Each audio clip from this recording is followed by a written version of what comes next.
I'm Alex Rodriguez. And I'm Jason Kelly. From Bloomberg, this is The Deal.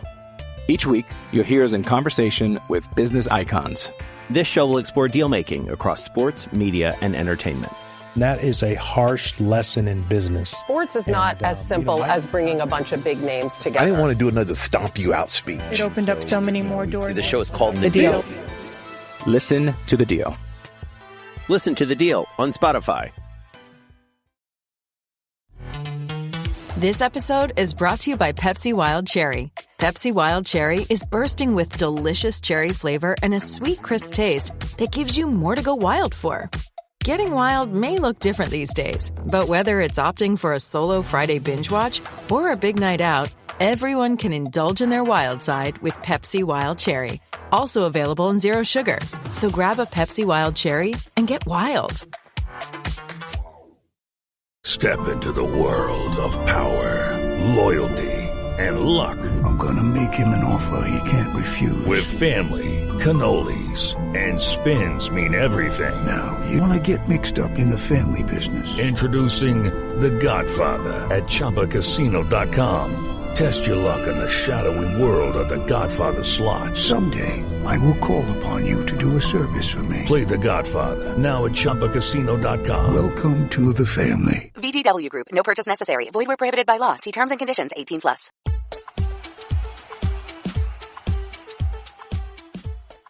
Hello and welcome to 1865, the Nottingham Forest podcast, and to our Forest Ramble discussion for March 2024. I'm your host, Rich Ferrara, and unbelievably, this is already our 50th podcast of the season. In this edition, we will cover refereeing.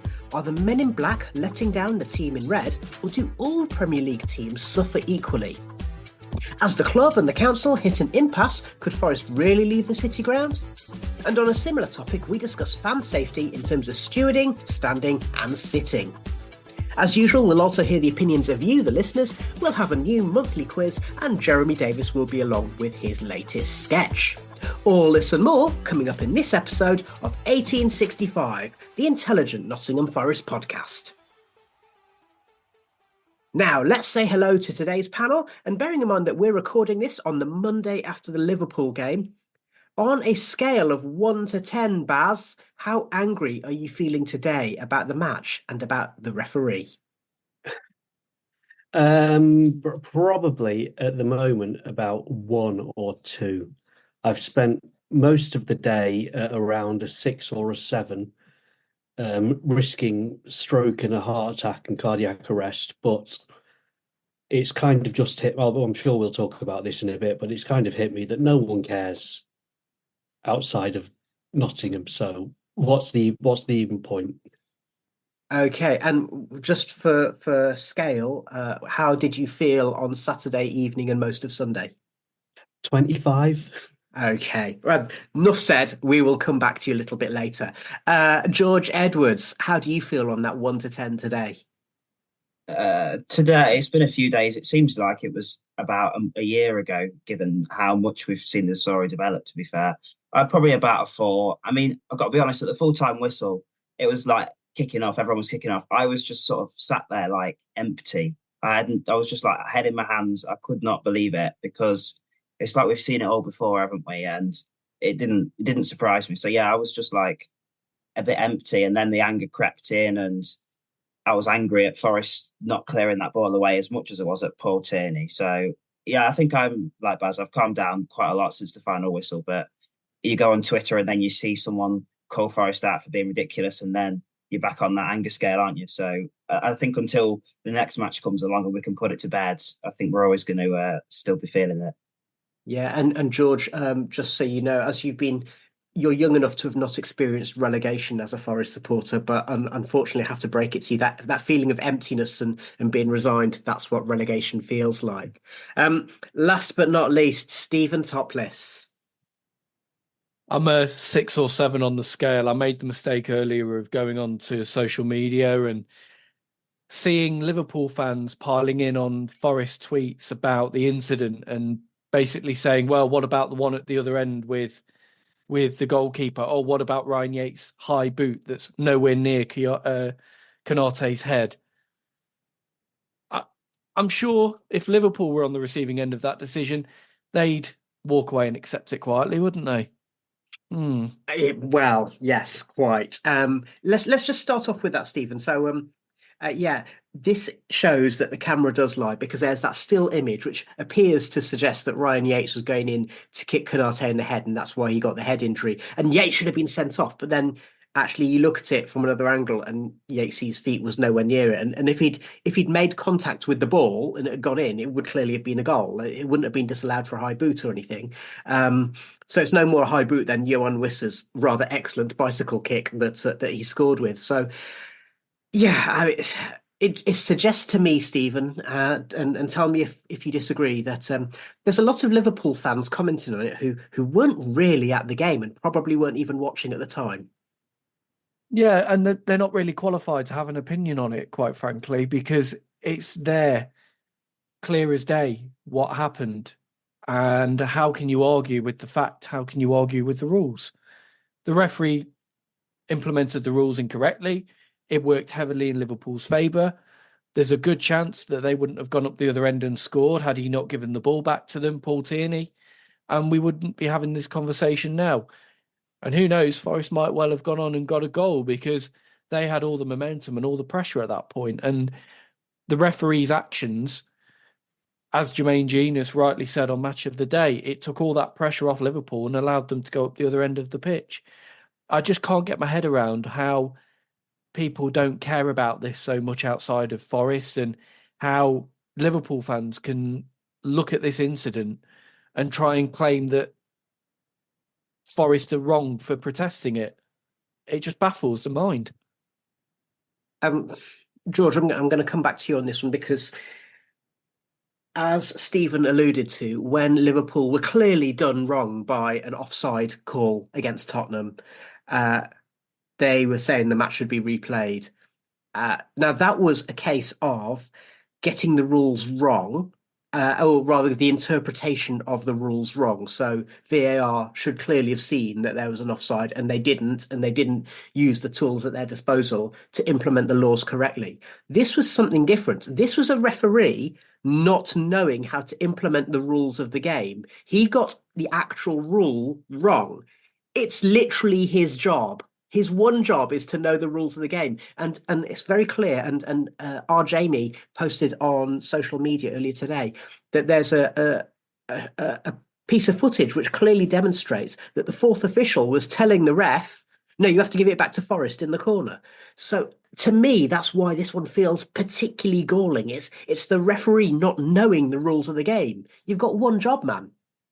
It's baffling how they can continue to make these seemingly basic errors that you can include the Liverpool fans in it. I'm sure them at the time would have said the ball should go back to Forest. So 29,000 people can see, yeah, the one guy in the middle can't. And I don't see at the minute the need for linesmen and fourth official, because they are at the minute utterly useless, especially linesmen. Now, the most obvious offside call, they never put the flag up. They wait 9 times out of 10 to give throw-ins until the referee's decided. I cannot see at the minute what influence a linesman has on a game, because one of those four officials, plus the VAR, and I get they can't get involved in it, but someone's got to have a word with Paul Tierney and say, "Look, mate, Forest have the ball on the left wing. It's their ball." And the thing that sort of does baffle me a little bit is how both sort of teams retreated the situation. I thought Forest would have stayed completely in the box, ready for it to restart, whereas we sort of backed off, and that, in a way, maybe made the referee think it was Liverpool's ball. But the lino, obviously that's just a picture and we don't know where he was pointing, what he was pointing at. But these officials are just getting ridiculous. And on the Liverpool thing earlier in the season, Jurgen Klopp has bullied Paul Tierney for I don't know how long. But in the media, he says things about Paul Tierney that aren't right and shouldn't be targeted at a referee. And Nuno Espirito Santo could have quite easily come out of the game and slandered the referee, but he probably quite rightly said, "Look, I'm not going to comment on it." And we know his interviews are quite short, but that was a particularly short and blunt one. And you notice the YouTube video Forest put out, they very quickly cut off the end because Colin Frey said he walked off. But Jurgen Klopp, he bullied him in the game. He was shouting at him and screaming at him. And Tierney came over and I think he'd have booked him at any other point, but didn't book him.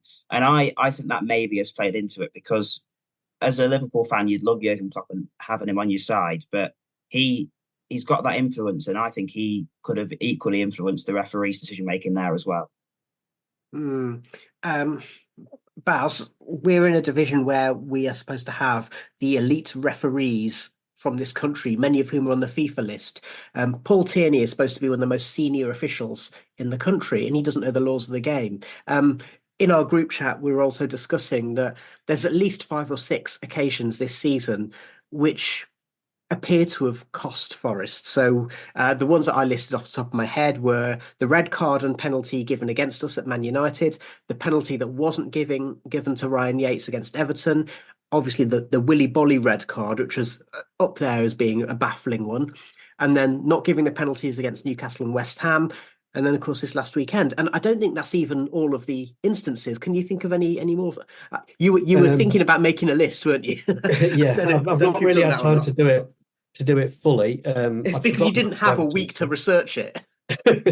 And there was obviously Ivan Toney as well, moving the line. And I think, like, you could argue they all changed the game in some way, but you could argue that like with Liverpool, yeah, we should have cleared our lines, and if Elanga scored earlier, then it would be a different story. So to some extent, it's in our hands, but it also changes the game. The penalty against Newcastle, if we get given that and we score it, then it's 3-2 to us, and Newcastle aren't hitting us on the break. And so you could look at all the incidents, and you could say, right, if everything goes our way, then this is what the outcome could have been. And if everything, even if we get the decision and it doesn't go our way, this is what the outcome would have been. And I reckon, having added, I think I've got 7 different things. So the ones you mentioned, plus Ivan Toney as well. And I reckon I'd obviously block that one out of my mind, because that made me furious. The fact that and again, it's the fact that everyone was going, he moved the ball. Everyone moves the ball. He didn't move the ball. He moved the line. Yeah, well, and actually, this is the point I was about to make, and Stephen, I'm going to come to you as well. Is that the reaction in the media seems to be just like, well, yeah, but Forest have to do better. Forest should have told the ref that Ivan Toney moved the ball and moved the foam. Yeah, that's as George said, there's 4 officials plus VAR. Even if VAR is out of their jurisdiction, are they not in the ref's ear going, hang on, you might want to have a look at that, mate? Can they not do that? And even if not, there's 3 other officials who are watching what's going on. It was on the Toney free kick was on the linesman's side. Were they not watching? What are they exactly paid to? Stephen, what are they paid to do? You tell me. Toney moving the line is cheating. Konate faking a head injury is cheating. And players are being allowed to get away with this. The referees, I don't think, are fit for purpose.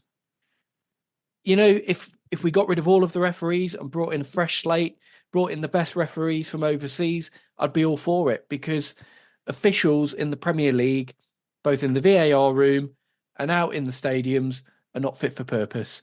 And what happened on Saturday has been building for a while. And I think referees in the stadiums are afraid to make decisions because they think they've got VAR there to back it up, and VAR will intervene.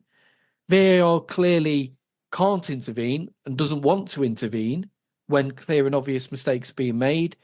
So you're creating this void and this lack of decision-making, which is, it's hurting the game. And Forest, more than any other club, have really been on the receiving end of it this season. George, you wanted to come in there? Yeah, I just thought I'd give a bit of insight on one of the decisions. So on last Wednesday, before I came for the Man United game at uni, we had the PGMOL come in, and they brought their VAR experience. And one of the referees that came in was Tim Robinson, and we had him it was the VAR for the West Ham game. That's obviously one of the decisions that we didn't get the Nico Williams stamp. So I made it, there was 2 lines. I could have gone for him, or there was one from the WSL. I made sure I got him, and I asked him about the decision, and he said that he saw it straight away, as we all did, because I wasn't at the game. And he said he initially thought it was a penalty, right? He saw it and thought it was a penalty, but the assistant VAR said to him, "Oh, I'm not sure about that." And then they looked through the angles, and then the doubt was put into his head. And it's almost like there's too many voices there. And in the end, he said, "Check complete, no penalty." And then he said to me that instantly, as soon as he said that, he thought, "I've made a mistake there." And that just shows that maybe they have the right instincts, but there's too much going on nowadays for them, and I don't think that helps. And on the thing Stephen said about Konate and the head injury thing, that is becoming such a thing now. And you see Bruno Fernandes, who rolled around the other day, that viral clip on TikTok that Ten Hag's came out defending him for.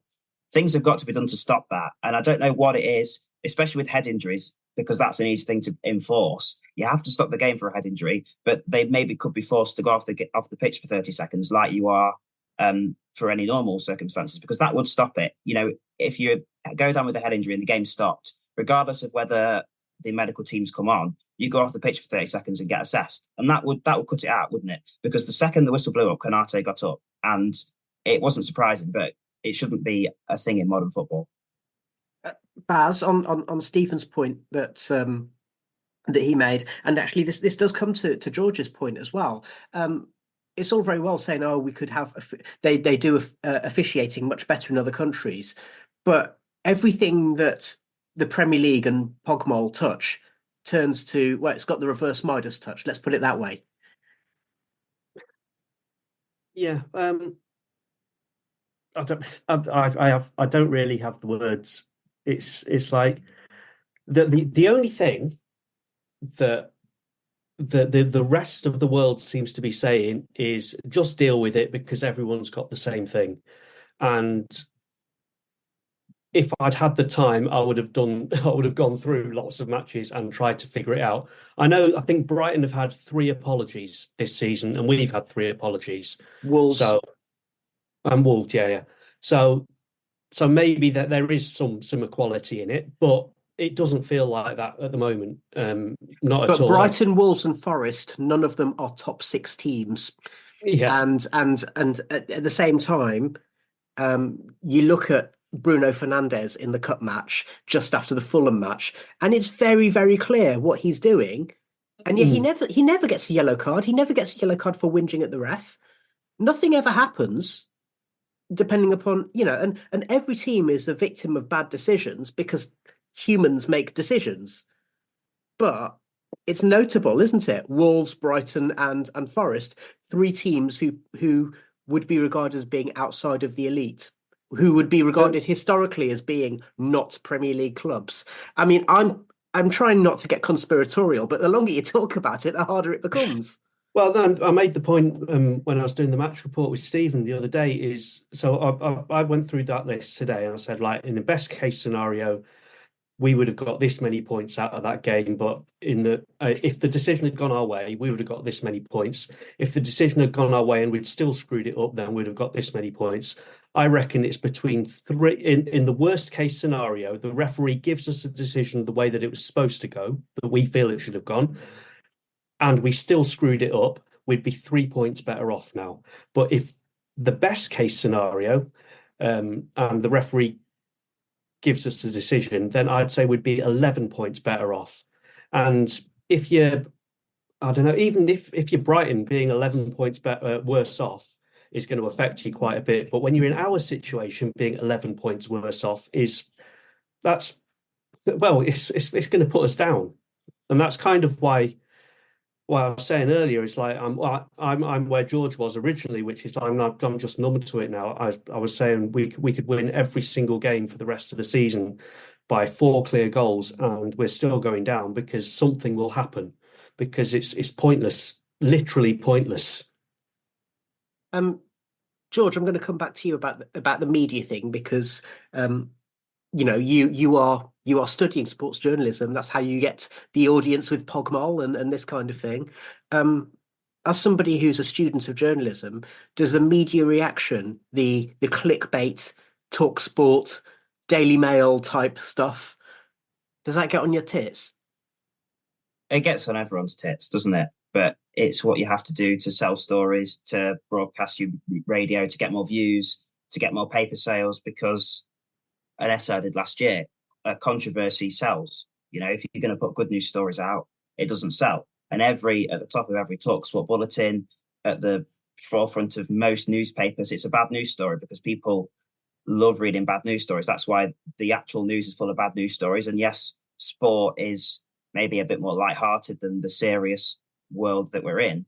But normally the leading story is, unless a team's won something like the FA Cup, the Champions League, something like that, controversy sells. And that's why Forest don't really get much of a mention in the media unless we've either caused an upset on the Big Six, and that goes against the Premier League narrative, or if something unjust has happened against us, because stories like that will cause controversy, that will cause comments online and interactions with post is ultimately what they're striving for. And if they're coming on, they weren't going to go on praising Chris Kavanagh, who I can remember he had a good game against us at Newcastle, played 2 good advantages, but that wasn't mentioned at all, because who is bothered about a referee that's doing his job right? These bad stories sell.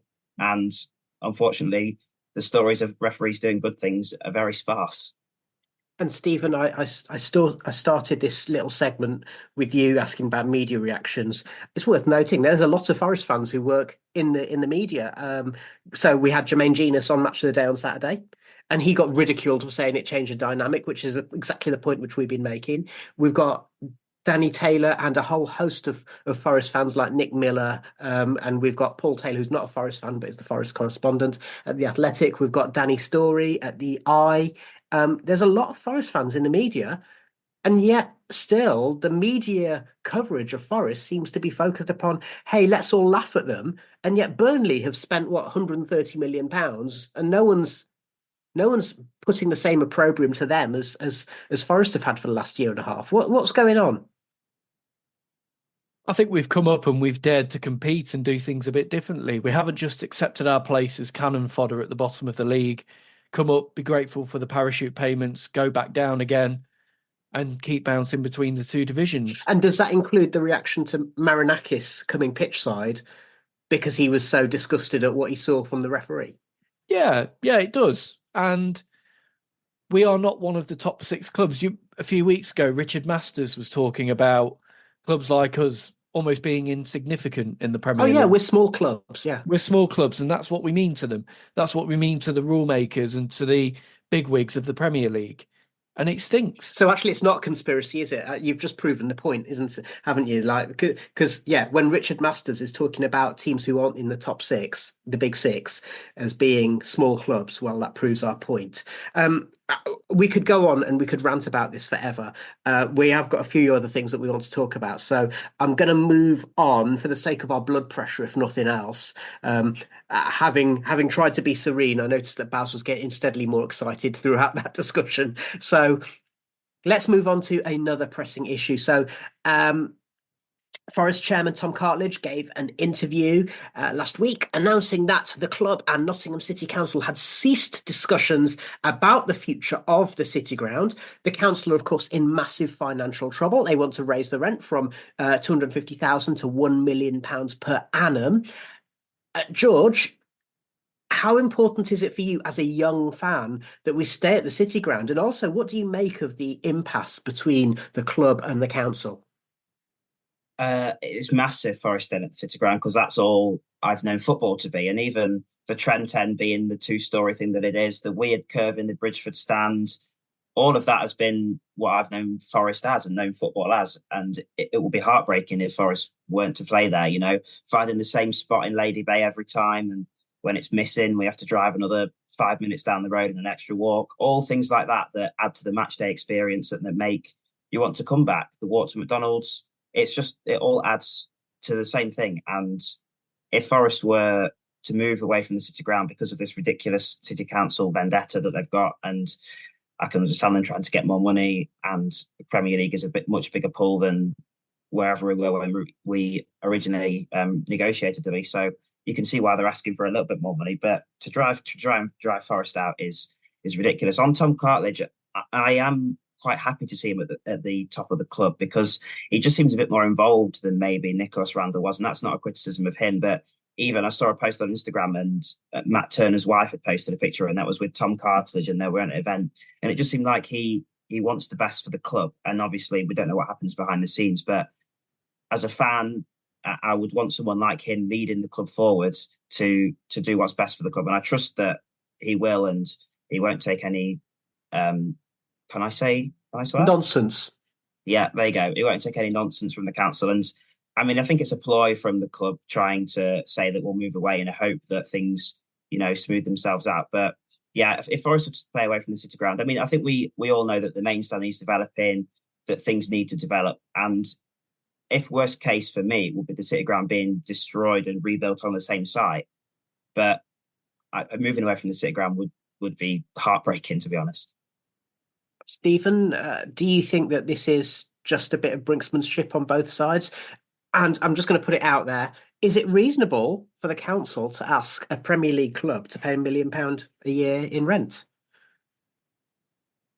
I can understand the council wanting more money because Forest are now in the Premier League and they're generating more income as a result. But if I was the council, I'd be looking at it and thinking, well, raise the price, but not up to £1 million. That just seems extortionate. You're hurting one of your city's key commodities doing that. The council should be looking at Forest as a Premier League club and actually looking to use that profile to boost the city even more, because it's big news that Forest are back in the Premier League. It brings in more fans, more tourists, more people staying over, more people visiting Nottingham, because it's got a greater national and global profile now in football and in sport. So I agree with the point that Tom was making. I think it might have been Friday 5 where he says the council and their decision making doesn't seem to help the club sometimes. And I agree with it. I see councils around the country seem to really help the football clubs to thrive and really support them in developing, and whether that's new training grounds, improving stadiums. Forests and the city council don't seem to have that same approach, and it's a shame, because if you took emotion out of it, moving to a new stadium would make sense, because you'd have better facilities, getting to and from the ground would probably be much easier, and you'd have brand new stadium and facilities in place for, I don't know, 50, 60, 70 years, however long. But Forest would lose so much by leaving the city ground. Other clubs have gone through that themselves. I think of Coventry and Highfield Road. I think their fans 20 years on still miss Highfield Road, for example, and what that meant to them. And I do worry that we'd lose a bit of our identity if we moved away and just up sticks and found a new stadium on the outskirts of the city. It just wouldn't be the same. Baz, you wanted to come in there, but also, you and I are the ones on this panel who remember going to the City Ground, not only before the Trent End was built, but before the Bridgeford End was built, when there's terraces at both ends. So, I mean, from a rational point of view, you would say that the new stadium makes sense. I mean, we might have hot water, if nothing else. But yeah, I mean, equally, football is not a rational thing, and if nothing else, that view over the, when you're walking over the bridge and you see the Trent End hovering on the riverside, there's a reason why people are so emotional about it. One of the things I wanted to mention was that I read a thing with Jose Mourinho, and it was during Euro '96. And he wasn't famous then. He was still like one of the coaches at Barcelona under Bobby Robson, but not even like the assistant coach. I think it'd be like he hadn't made his name in any way. And when he heard that the matches were in Nottingham, he went to the city centre and walked from the city centre all the way to the City Ground. And because he wanted to see what it was like where Brian Clough had managed.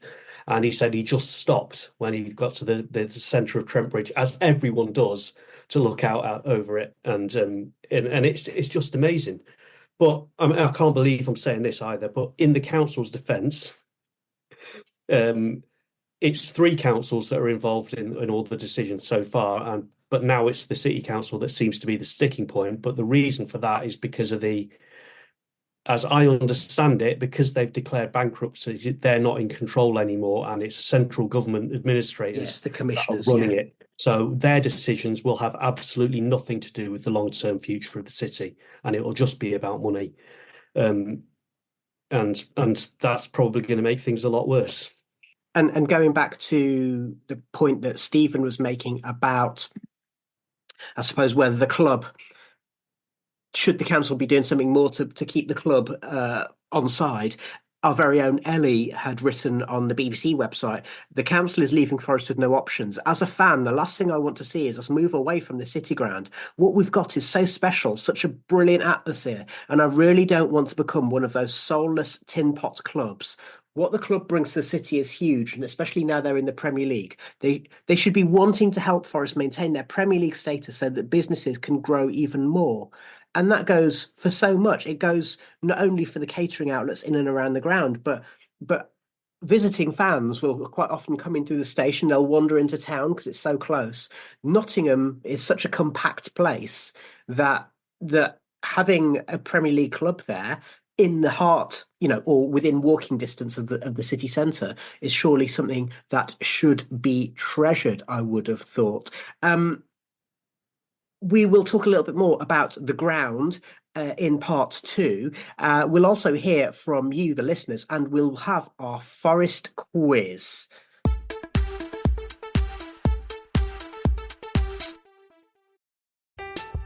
I'm Alex Rodriguez. And I'm Jason Kelly. From Bloomberg, this is The Deal. Each week, you'll hear us in conversation with business icons. This show will explore deal-making across sports, media, and entertainment. That is a harsh lesson in business. Sports is not as simple as bringing a bunch of big names together. I didn't want to do another stomp you out speech. It opened up so many more doors. The show is called The Deal. Listen to The Deal. Listen to The Deal on Spotify. As always, this episode of the 1865 podcast is sponsored by Green King Sport, where football is more than a game. The league season is entering the business end, and Green King Sport venues are showing every single televised Forest fixture across the 23-24 season. And with more than 900 sports pubs across the UK, it doesn't matter where you're based, you can catch every single minute of the action. Football is best enjoyed with your mates, so if you're not at the ground this month, then get a text in the group chat, head to your local Green King Sports venue to catch the game, and don't forget to download the Green King Sports app to enjoy exclusive competitions and discounts whenever there's a game on. Now, it's back to your Forest Ramble podcast. You're listening to 1865, the Nottingham Forest podcast. The 1865 sketch by Jeremy Davis. Forest's goalkeeping woes this season have put me in mind of something Neville Southall once said about his defenders being like chess pieces. If I get them in the right place, I don't have to do anything. If only the likes of Turner and Searles could get their chess pieces in the right place, then maybe they would stop doing things that cost Nottingham Forest goals. Analogies with the ancient sport of chess are as old as football itself, but the fluidity of the modern game, with the interchange of positions, meaning your overlapping centre-back is as likely to put away a spectacular overhead kick as your centre-forward, renders comparisons with the rigid structures and positional rules of the venerable board game looking as dated as Jose Mourinho's tactics, or Richard Keys's views on gender equality. Perhaps other goalkeepers should look for different board games for comparisons.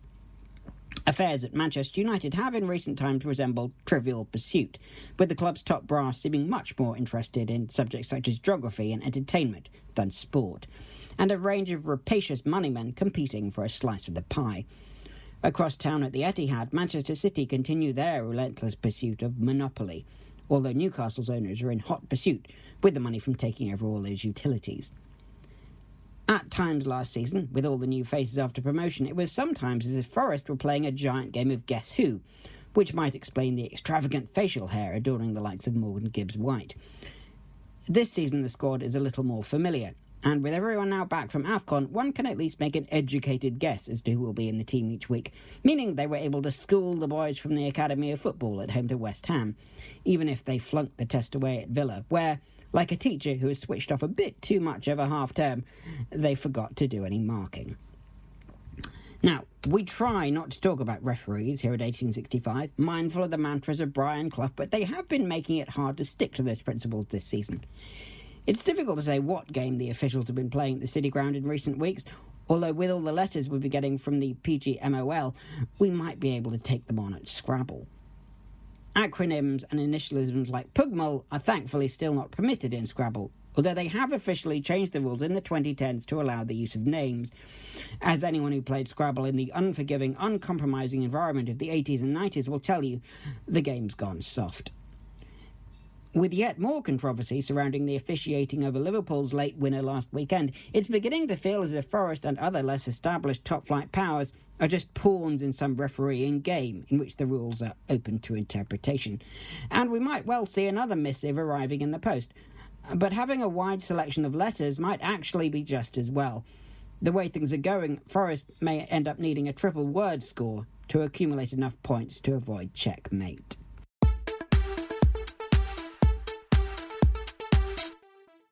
Thank you very much, Jeremy, and welcome back to 1865, the intelligent Nottingham Forest podcast, with me, Rich Ferraro. Also, we're here with George, Baz and Stephen. Still to come, we'll have more discussion about matters on and off the pitch, and we'll have a game of our quiz, Guess That Red. Just before then, a few words from our other friends, other than Sports Social Network. So our friends at FanHub, well, you'll know that if you follow us on social media that we post our team predictions on match days. And if you register as a Forest fan on the app, you can gain rewards for your predicted lineups. You can check in on match days and you can use it as a way to stay in touch with your fellow Reds fans. And you gain rewards, which means you can get yourself some merch. Use our golden ticket code 186-ERG and you can skip the waiting list to join the fun. It also supports us here at 1865, the Nottingham Forest podcast. We'll post the code and our team selections regularly on social media. You can find all the links at 1865.football. Now, let's hear from you, the fans. We published some polls and we asked your views. So here's what you thought. Our first question was asking which decision was the worst one that a referee has made so far. And we gave you the options of the Bolly red card, the Taiwo Awoniyi non-penalty against Newcastle, or the Tierney drop ball. And I've given you the option of other. And, well, the Bolly red card has come out very, very strongly in this one. What we found is that we had some comments as well. So Chris says the Worrell red at Man United and the Rashford dive being given as a penalty was a double whammy. We also had several people, Stuart, James and Jim, also Jason, Lath, all saying that the Bolly red card was one of the worst decisions they've seen. It was a new low, it was dreadful, a shocker. We had a couple of people talking about the drop ball, so obviously how it changed the dynamic of the game, and also it's annoying because it's not just a ref interpreting the rules in one way or the other, it was also them getting the actual rules wrong. So that was a pretty decisive vote in favour of the Bolly red card, which has cost NFFC more points this season. Injuries, goalkeepers, referees or anything else. And we found that goalkeepers just about pipped referees. Goalkeepers had 41% of the vote and referees had 37%, with injuries getting 13%. And we had a vote from Dave for set pieces. The next question was, how do you feel about Nuno at Forest? 39% said love him, 51% said not sure yet, and 8% said they prefer Stevie Cooper. Where do you think Forest will finish this season? Well, 75% of you are saying between 13th and 17th, with 23% saying relegation. We had a question about staying at the City Ground. Should Forest stay at the City Ground? Yes, at all costs, gets 53% of the vote. 28% have gone for if the price is right. 14% say it depends where we go. And 5% say I want a shiny new ground. And then the last thing we asked you was to name your player of the season. So we've had a couple of votes for Mangala, even though he's no longer at the club. And that came from Gary and from Labs. We've had votes from Murillo, from Steve, from Alison, and also from Sam. Martin has gone out on a limb and said Ryan Yates. And then we've had also mentions for Alanga from Labs again, from Ian, and also from Garibaldi Nutt and David. So thank you very much for all of your votes. Just also to mention a couple of honourable mentions for Nico Williams, Harry Toffolo, and also one for Chris Wood. So coming back to our panel, let's pick up on some of those themes. We've already discussed refereeing in some depth, but just quickly, which has cost us more points this season? Has it been goalkeeping, referees, or injuries? What do you think, George?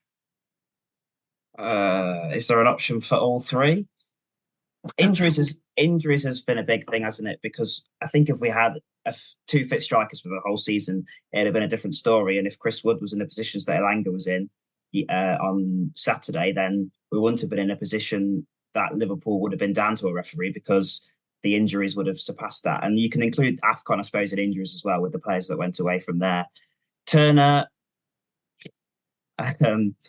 yeah, I think it's a very close call. I would edge on the side of injuries, which at the minute on Monday is losing the poll. But I would say injuries and selection, because as much as referees have cost us in games, if certain players were available for the whole of the season, I think we would have been in a position to pick up more points than if a certain amount of those decisions had gone in the right way. Just quickly, Stephen, would you say that injuries are something that affect all clubs this season? Last season, Forest seemed to have more of an issue with injuries than compared to other clubs, but this season they seem to have more of an issue with referees than other clubs. What do you think? Yeah, of course, every club has to deal with injuries at some point in the season, but ours have been in very key areas. I think of losing Taiwo, how we did, and we really dropped off when we lost him. Chris Wood, when he got back into form and looked like a real presence up front, was scoring goals. He gets injured, and I think we've lost a bit of edge up front as well as a result. So, yeah, I err on the side of goalkeepers in this, because I think had we sorted out the goalkeeper position and got somebody commanding in and kept somebody at the level of Henderson or Navas from last season, I think we'd be a few points better off. And I think as a whole, the team would be in a far healthier position in terms of where they'd be in the table as well. And Baz, on the same topic, but then also if you want to give us a feel about how you feel about Nuno as the head coach. Well, yeah, I'd say actually, so the thing is not just the obvious bit about like Taiwo, basically him turning our season around last year, and we're hoping that he can do it again this year. Chris Wood, obviously losing him just as he hits form. Those are the obvious things from injuries, but it's also the fact that we've very rarely been able to put out a consistent selection, and so many of our games that we've lost have been from stupid individual mistakes. And you think, actually, if we had a proper collective, that a consistent selection where everyone knew what everyone else was doing week in, week out, then that kind of stuff would have been stamped out much earlier. And would you say that's one of the reasons why, despite having 3 ACLs in one season, Villa are doing quite well, because Emery's quite consistent with his team selection? Yes, yeah, and I think that sort of thing does make a difference. You have to have some rotation, obviously, but if you've got like a core set, if you remember back in the Championship, and we would be predicting the squad, and it'll be like one player, if any, that was different from our predictions, because everyone knew what their jobs were and everyone knew what they were going to be doing that week, and we've not had any of that for the last 2 years. However, I'm actually reasonably confident about Nuno. I'm not confident about us staying up, but I'm quite confident about Nuno. He seems to have picked out the strengths of the side very, very well, and he's playing to them. I had this image of him in mind of being 5 at the back, low block, hit on the break kind of manager, secure the clean sheet first kind of thing, and he's not turned out that way. And I think that's because he's done his analysis and has said, actually, we won't survive if we do that, so we have to do something else. So I'm quite quietly impressed with him. I also like the way that he repeats himself in every interview as well.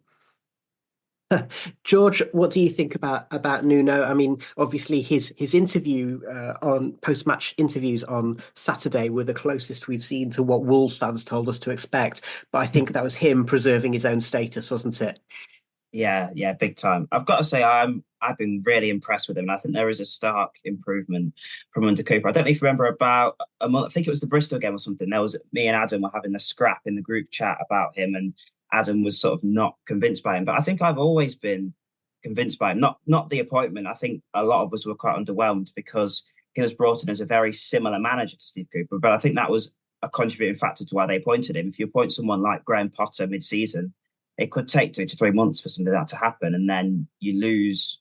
You've lost that down the drain. So I think the improvements have been there from the off because Forest have looked like scoring more goals, and at times that's meant they've conceded more. And he's been up against all those three things we just mentioned: referees, injuries, and the goalkeepers. But I think he's made us look a lot more fluid going forward. We now create chances. And the Liverpool game last season, when we played them, and granted it worked, we won 1-0 and it was one of the most memorable days of the season. But we approached that game, we put about 5 players in midfield. It was a back four that sat on the edge of the box, and we had a couple of shots and scored.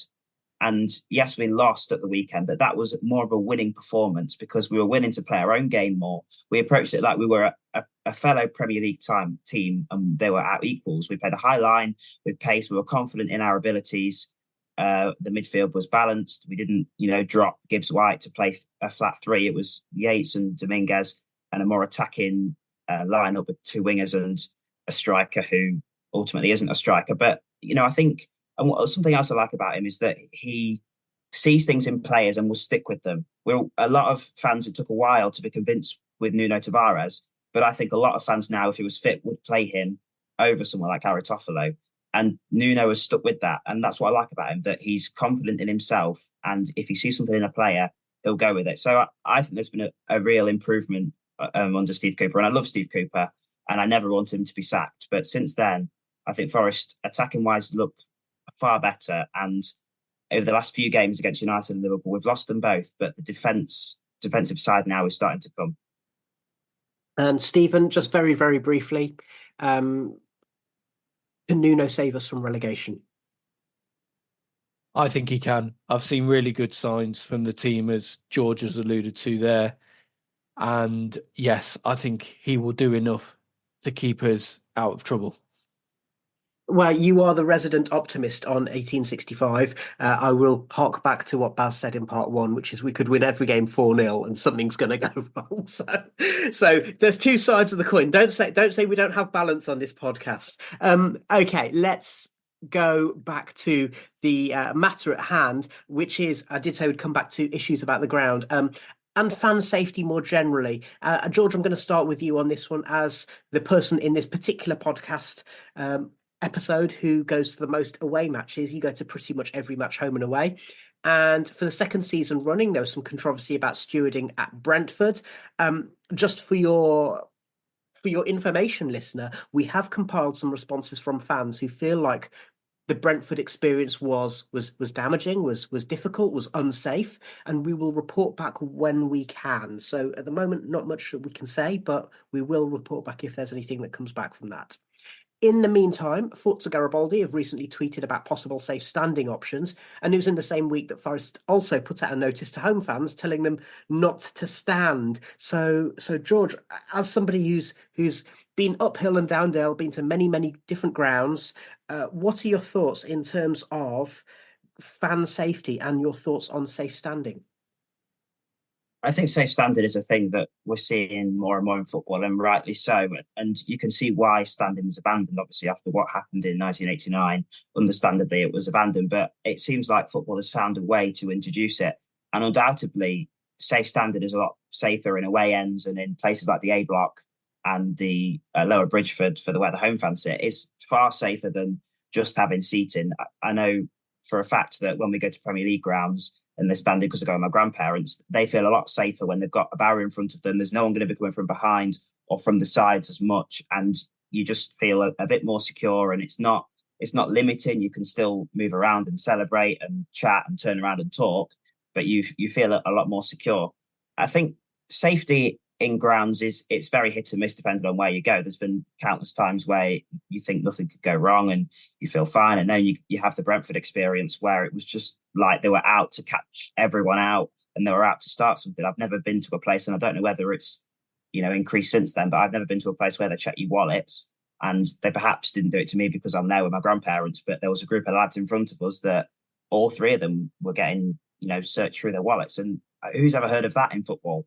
And it might be a new initiative put forward, but there's got to be some communication with the fans if something like that's going to happen, because understandably people become defensive in that situation because you've never been exposed to that before. So yeah, I think it's very hit and miss at certain grounds and places like Manchester City, and you feel really safe at some places, and then others it's completely different. So, but on the safe standing thing, I think it's something the club have got to do, because even at Luton they've got safe standing now, and it's a lot more secure, a lot safer to have safe standing, because you can't expect fans to sit down. It's never going to happen. You can put all the statements out that you want, you can ban as many people as you want, but if people are going to stand, they're going to stand. And if you've got a whole block of people standing up, it's better to assist that by having the right infrastructure than to try and oppose it. As the A block are the ones who want to stand the most, and Lower Bridgeford, they're very different places to be, because the Lower Bridgeford is a modern era. I mean, okay, it's 30 odd years old now, but it's a modern era stand where there's a little bit more, the steps are shallower. The A block and the main stand in general is a bunch of seats put on old terracing steps. So I can understand why the club are fearful of losing their safety license if fans keep standing in those areas, because I think everyone who, not just at football matches, but when you go to gigs and stuff, you've had the experience of people tumbling over your shoulders because they're a bit too exuberant. They fall over the seat back in front, which is what George was alluding to, and rail seating would help prevent that problem, wouldn't it? Definitely. And it's not even just that. It's like, so where I sit is basically on the halfway line, and as soon as the ball goes up to one of the corners near my side of the pitch, everyone stands to get a better view, which means that everybody in the stand has to stand. It's like it's almost you end up standing for the stuff that isn't important, because you're having your view blocked from other stuff, from just people further down standing. So you need to deal with it. The people standing need to be able to stand. That's kind of where I'm going to with this. It's like, yeah, people want to stand. It's better standing, and there's a way of making it happen now. So we should do it. And Stephen, is it doable without Forest doing redevelopment? I mean, could they take out? Could they change, for example, the Lower Bridgeford and make rail seating so that fans of both teams can have the option there? Yeah, I think that would be the most sensible option. Give people who want to stand the choice of doing so. And Lower Bridgeford seems like the safest and the best place for it, because during a game anyway, that they're pretty much standing in that area of the ground. So rail seating, I think, would be a safer and just a more practical way of letting it happen. And then anybody who does sit round the ground, who now wants to stand but can't, can go and get a ticket in Lower Bridgeford and go and stand. And I think that would work. And just coming back to you, Baz, very, very briefly, I'm just thinking about 1865 Dad and the fact that as he's now a little bit older and a little bit less supple than he used to be, actually, even in instances like his, rail seating is better, because if he were to stand, then he's got the option of having the rail to lean against and to give him a bit of support as he gets up and gets down again. Yeah, well, yeah, just the getting up and getting down again is the problem for him. So choosing a position and staying there is probably easier. Okay, all right. Thank you very much. Well, we've covered quite a lot in today's podcast, but now it's time for this. 1865. Guess that red. Yes, it's time for our Forest quiz. And this month it's Quizmaster Stephen who will be asking us some questions. He will give us the name of a match from Forest's recent past, or maybe not so recent, I don't know. And we need to guess all of the players from that starting 11, and we'll be taking it in turns to do so. So, as always, do play along at home, won't you? And in the meantime, it's over to you, Quizmaster Stephen.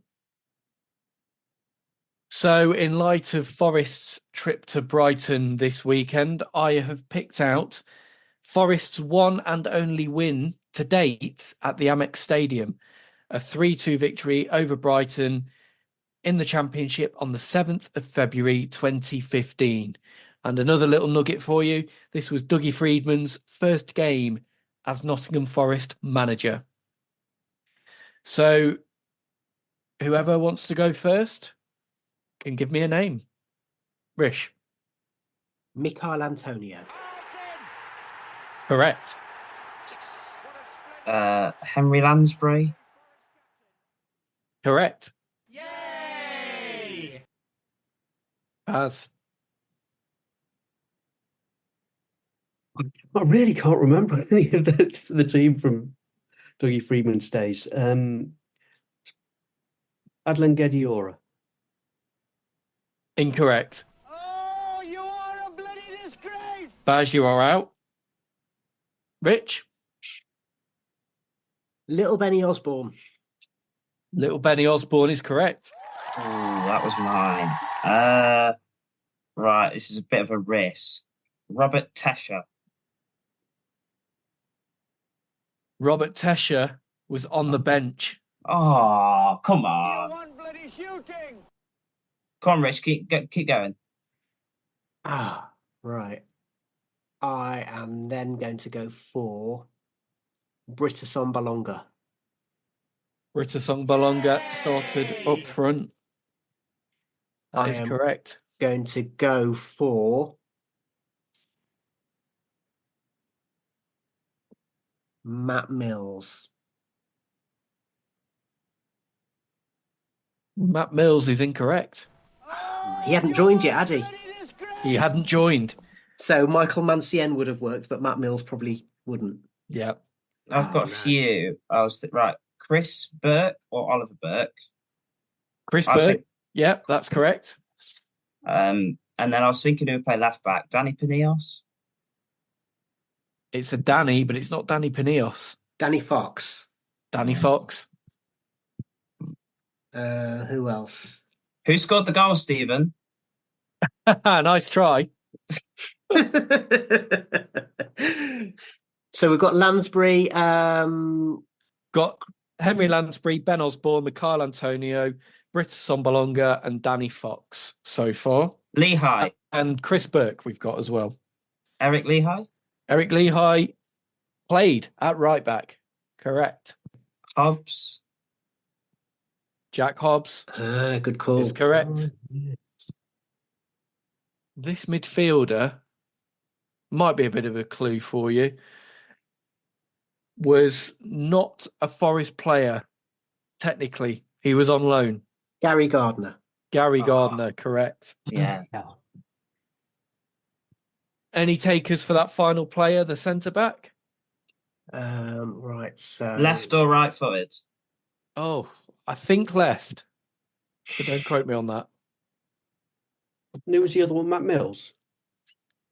Jack Hobbs. Jack Hobbs, right. Left footer. Oh, I'm getting a sea of blank faces here. Yeah. Well, okay. I've blanked this whole period out of my mind. Okay, so okay. Go on. Final clue. Final clue. He's Welsh. Welsh centre back. This is poor. I bet the listeners are screaming at us. And rightly so. I was 10, can I just say. Here, so. Okay, go on. You get off to tell us, Quizmaster Stephen. Danny Collins. Yeah. I didn't think he was still at Forest. I thought he only stayed for season or whatever. But there you go. Well, thank you, everyone. And as the quiz winner, I get to choose our closing music, and I'm going to go for Dawn Penn with something that Evangelos Marinakis might be saying to Pogmol. You don't love me, no, no, no.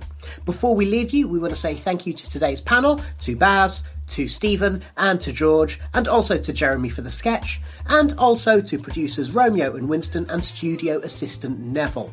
While we've been recording this podcast, we've heard the breaking news about Felipe making his announcement that he will be leaving Forest this summer, possibly to retire, and I'm sure that we'll cover this in our Friday 5 podcast later this week. If you haven't heard it, we discuss the top stories from the City Ground, brought to you by our news hound Jamie Martin. We'll also be back next weekend with a report on the Brighton game, as we do after every single Forest match. Until next time, thank you very much for listening, and come on you Reds!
Social Podcast Network.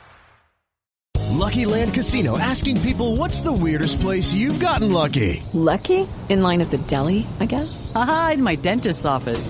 More than once, actually. Do I have to say? Yes, you do. In the car before my kids' PTA meeting. Really? Yes. Excuse me, what's the weirdest place you've gotten lucky? I never win and tell. Well, there you have it. You can get lucky anywhere, playing at LuckyLandSlots.com. Play for free right now. Are you feeling lucky? No purchase necessary. Void where prohibited by law. 18+. Terms and conditions apply. See website for details.